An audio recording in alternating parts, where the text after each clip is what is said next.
आहुरी 4 दिन राज्य में वर्षा उत्तर पूर्व अरब सागर रु उत्तर पश्चिम बंगोपसागर पर्यंत गति करुवा ट्रप लाइन प्रभाव में वर्षा जारी रही।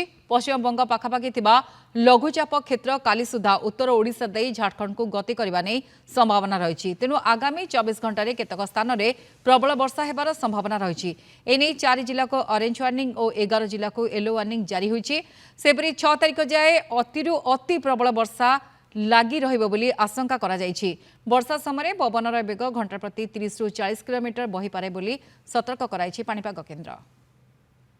काली देखा काली भी अधिकांश स्थान में हल्का मध्यम वर्षा सहित प्रबल अति प्रबल वर्षा गोटे कि दुईटा स्थान होबार संभावना रही है। सुंदरगढ़ जिले में ता सहित प्रबल वर्षा गोटे कि दुईटा स्थान होबार संभावना रही है।